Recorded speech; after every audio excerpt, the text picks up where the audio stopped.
que eu proponho para vocês é uma série sobre a igreja. E o título dessa mensagem é Família, Corpo e Casa. Tia Isa, o que a senhora pensa quando a senhora escuta a palavra família? Pode falar daí.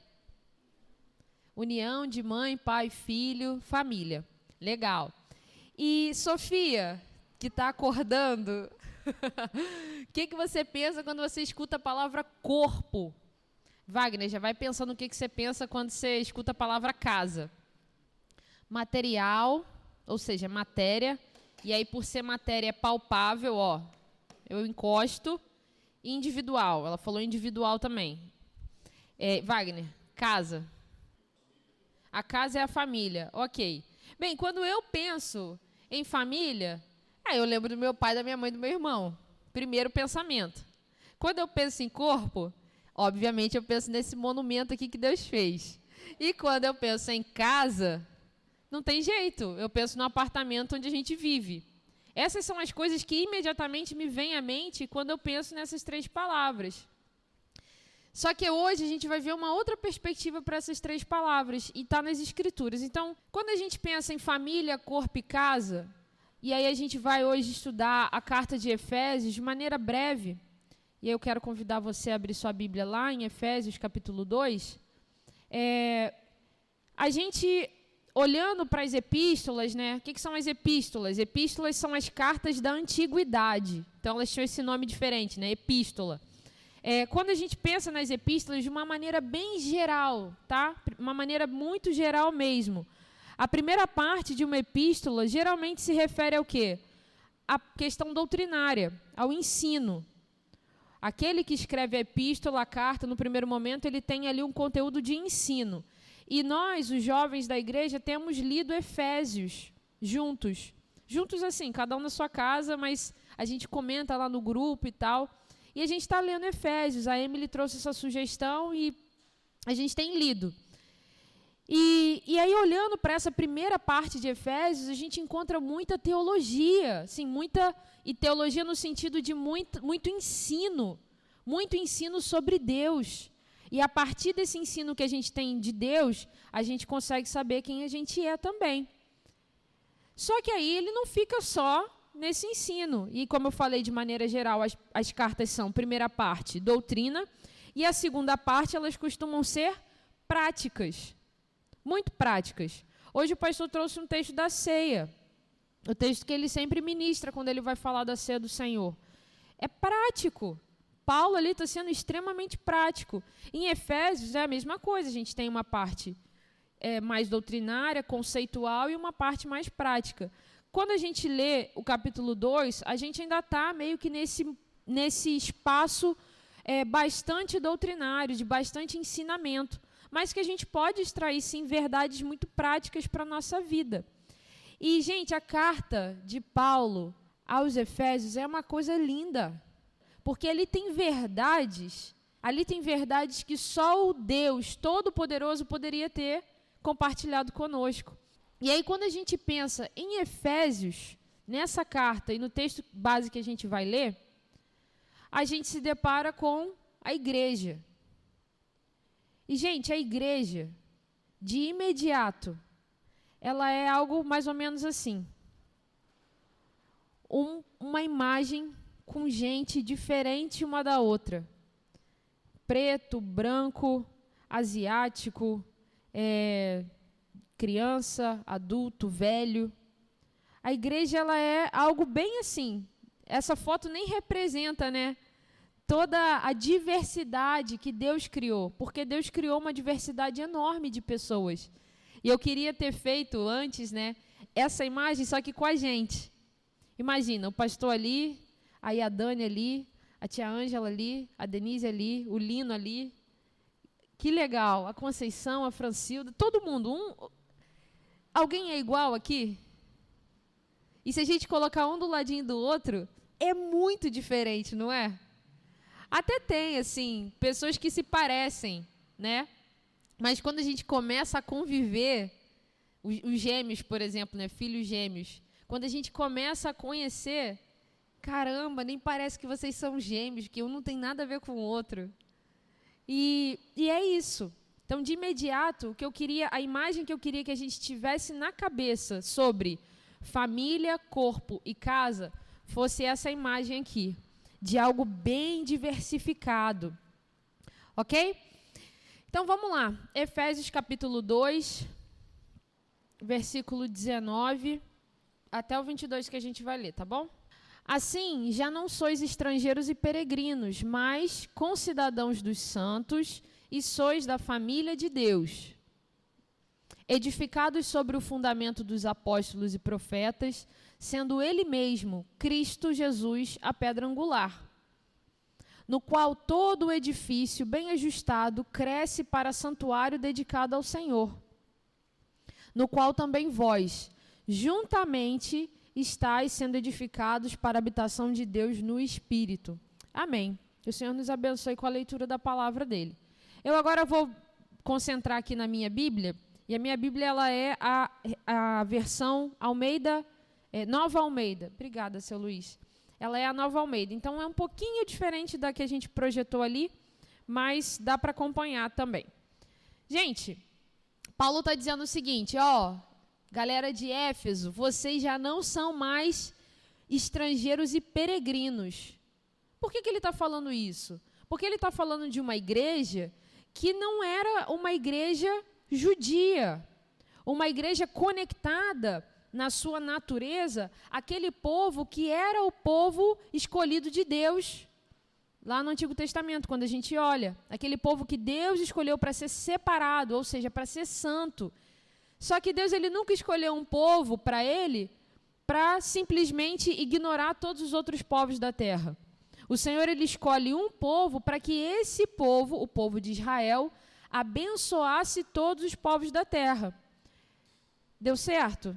Não muito, por causa do pecado. Mas o Senhor ele não desiste.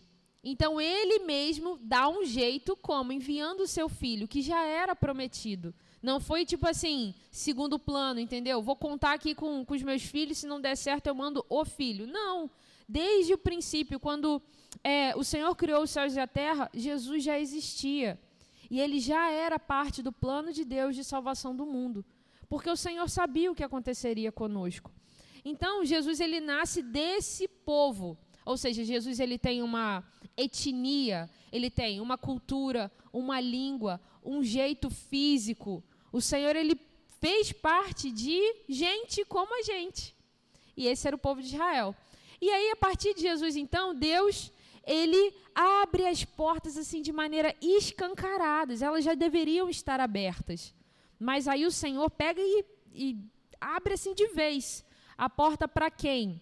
Para mim e para você, os gentios. Eu gosto sempre de falar isso. Nós não somos o povo de Israel. Nós somos gentios. Entendem? Nós não somos judeus, nós somos gentios. Nós somos aqueles que os judeus não gostavam e até hoje não gostam muito. Mas o Senhor nos amou e Ele nos trouxe para perto também. E Paulo está escrevendo para uma igreja nesse contexto, uma igreja que não era a favorita, muito entre aspas, no sentido de ser daquela linhagem pura de Israel. Não, era uma igreja composta de gentios, uma igreja como a gente. Por isso que eu acho que a gente se identifica ainda mais com uma carta dessa, porque se refere muito a nós no sentido de nós não somos mais estrangeiros e peregrinos. Agora a gente é o quê? A gente é cidadão junto, a gente é concidadão dos santos e membros da família de Deus. Então esse é o primeiro ponto que eu queria que a gente guardasse hoje, anotasse no celular, enfim, que a gente tivesse mesmo dentro da gente. Nós somos família de quem? De Deus. Família de Deus. Então Deus, em toda essa história que eu contei para vocês, Ele escolheu uma família. Ele não escolheu simplesmente profetas e apóstolos, evangelistas, pastores. Ele não escolheu apenas pessoas com títulos. Ele, na verdade, é quem atribui esses títulos, que na verdade são dons, né, que Ele dá a cada um de nós. Mas antes dele escolher até mesmo tudo isso, né, eu vou escolher a minha filha para ser missionária. Só que antes dele me escolher para ser missionária, vocês ouviram o que eu falei? Eu vou escolher a minha filha. Ele me escolheu para ser filha. Ele escolheu cada um de nós aqui para sermos filhos. E por sermos filhos, somos partes de uma família. O Evangelho de João 19 diz assim: e junto à cruz estavam a mãe de Jesus, a irmã dela, Maria, mulher de Clopas, e Maria Madalena. Vendo Jesus a sua mãe e junto dela o discípulo amado, disse: mulher, eis aí o seu filho. Depois disse ao discípulo: eis aí a sua mãe. Dessa hora em diante, o discípulo a tomou para casa. Esse texto, Denise está fazendo uma cara engraçada, tipo assim, o que essa garota vai falar? Tá certo. Ela disse que ela está tentando enxergar. Gente, nesse texto, Jesus está na cruz, no momento de profunda agonia, só que Jesus ele era o filho mais velho de Maria. E como filho mais velho de Maria, ele tinha a responsabilidade de zelar pela mãe dele.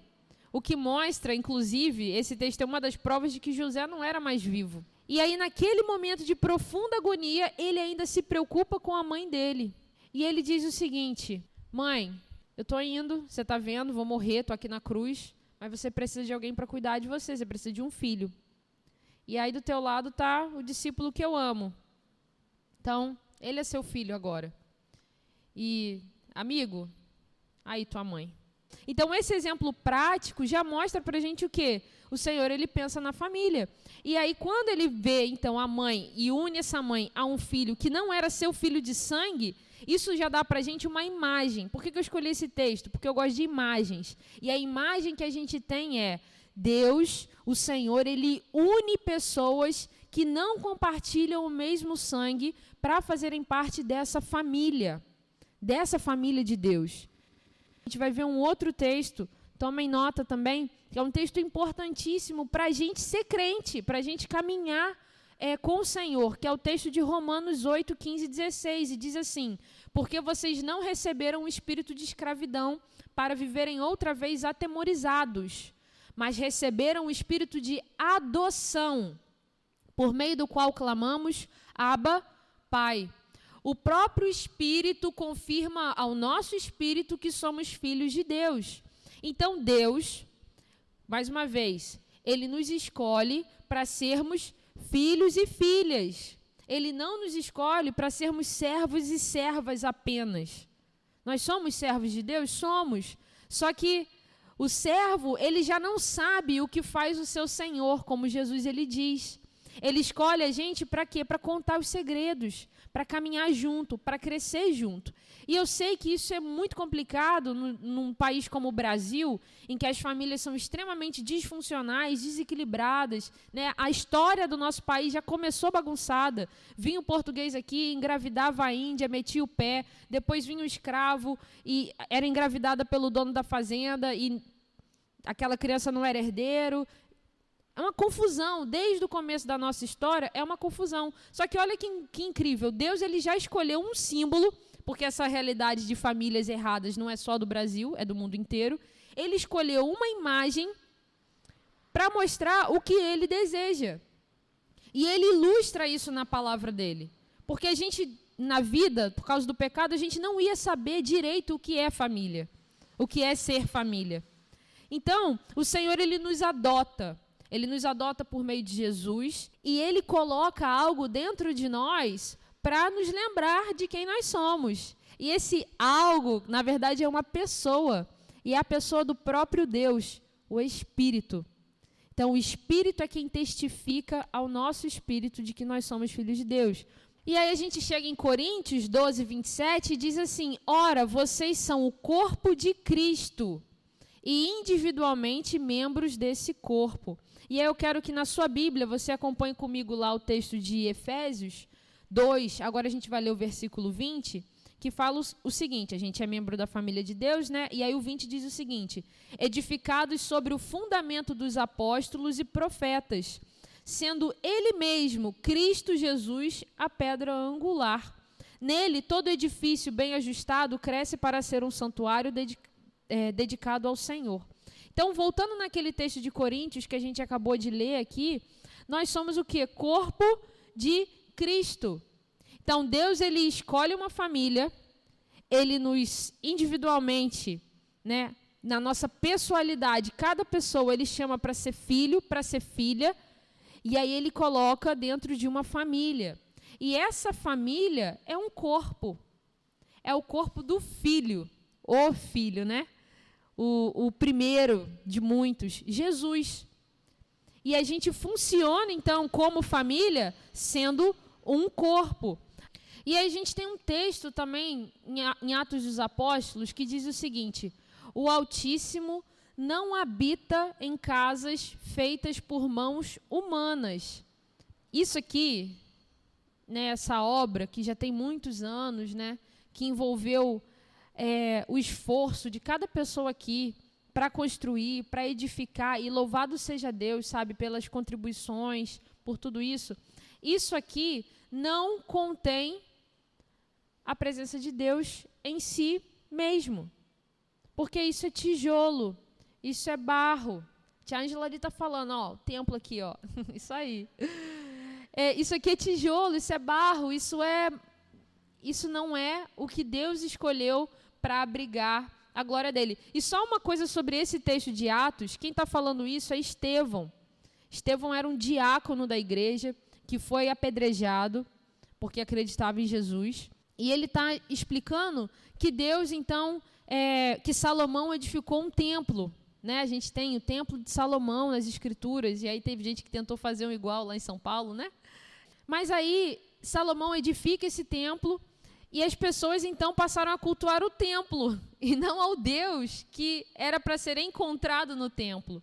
E aí esse templo é destruído, e Estevão, nesse momento da pregação dele, antes dele ser morto, ele está dizendo o seguinte: o templo passou, porque Deus ele não habita.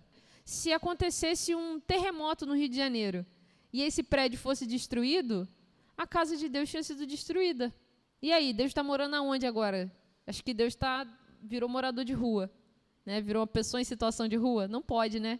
Porque o Senhor ele não habita em casas feitas por mãos humanas. Ele habita nesse corpo que ele escolheu, que é o quê? A família dele. E aí eu quero convidar você a ler o último versículo lá de Efésios. Efésios 2, 22. Nele, em quem? Em Cristo. Também vocês estão sendo edificados junto com os outros, para serem moradas de Deus no Espírito. Ser morada é ser casa. Então, nós somos casa de Deus no Espírito. O Espírito Santo habita em nós. Ele escolheu, né, como eu brinquei, esse monumento aqui. Ele escolheu esse monumento aí. Ele escolheu o corpo dele, que é a família dele, para ser a sua casa. É uma mensagem muito simples, que tem por objetivo a gente peneirar aquilo que a gente acredita. Então, quando te perguntarem o que é a igreja, vamos lá, vamos falar, o que é a igreja? Uma família para o pai, um corpo para o filho e uma casa para o espírito. E como que você prova isso na palavra? Efésios 2, 19 a 22. Certo? O que a gente vai sair daqui para essa semana que se inicia? Como que a gente vai viver isso? Eu fiz isso hoje de manhã. Eu orei por cada um de vocês. Eu deveria fazer isso mais vezes, né? Mas hoje eu fiz isso. Eu acordei bem cedo e fui orando. Cada família que eu lembrava, cada pessoa que eu lembrava, eu ia orando, citando o nome. Lembrava de como que vocês são, a personalidade de vocês, o jeitinho de vocês. E ia orando por isso. Então, eu quero que a gente aplique nessa semana esse texto que a gente estudou, e aí anota aí para você não esquecer.